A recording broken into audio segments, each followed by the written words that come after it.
how do you make someone more confident? Well, what's really interesting is I'm about to launch a platform and a program for that. So I have my Creative for a Change platform that's going to be launched, and one of my first programs is going to actually be around this. There is this whole idea of imposter syndrome, which most of us had never even heard of until the last couple of years, and now it's everywhere. Imposter syndrome is where you feel like you're not good enough or you're an imposter. You're not good enough to do what you do. A lot of coaches have this, freelancers have this, but almost every business person I've ever met has said that they've had this at some point, because the whole world is set up to make you feel like you're not good enough. Think about it. Everybody on TV or whatever is trying to sell you something and saying, you're not good enough, but if you get this, you'll be better. So we are surrounded with these not enough messages.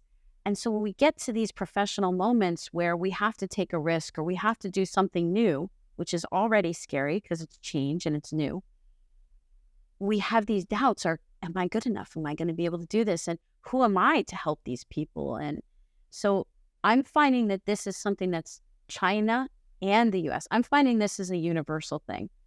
And I think it's also getting worse because now you've got AI. You got AI replacing jobs. You've got AI that knows everything.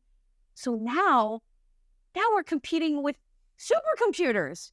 It is hard to be confident when you're competing against a supercomputer.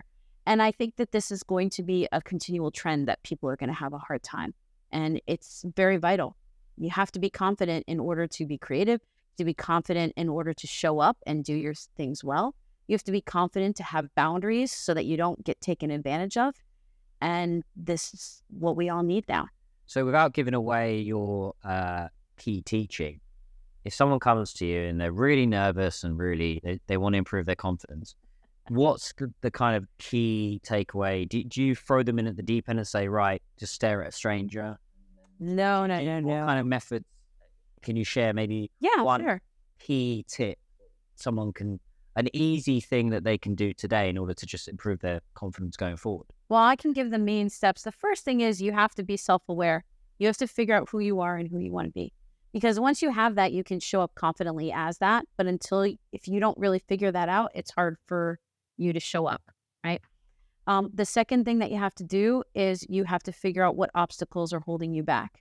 And these are usually fears, limiting beliefs, thoughts like that. And then lastly, you have to have the strategies and the systems and the habits in place to keep that confidence up.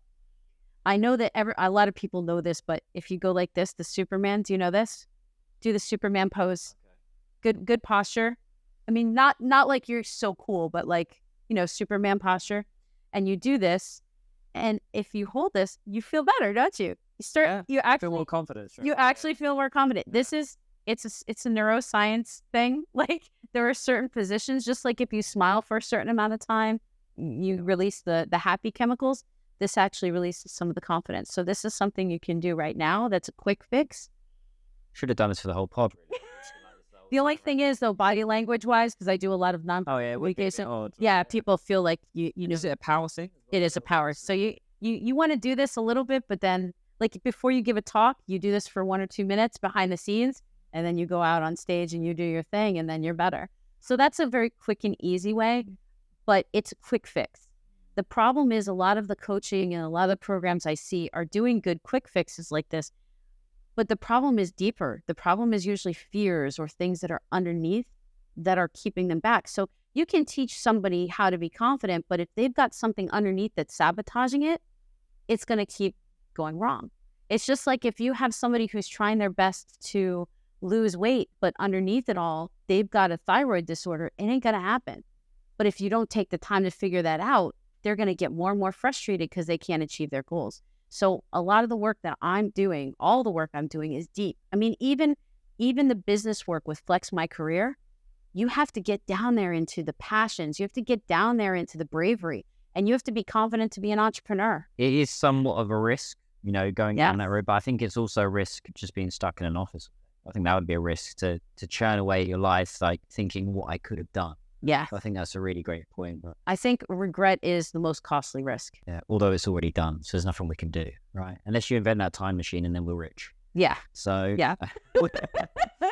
If you love the Panda Profits and you watch this channel, please show some Panda love and become a part of the growing number of viewers on this channel that have hit that subscribe button. It helps a lot, and the bigger the channel, the bigger the gets.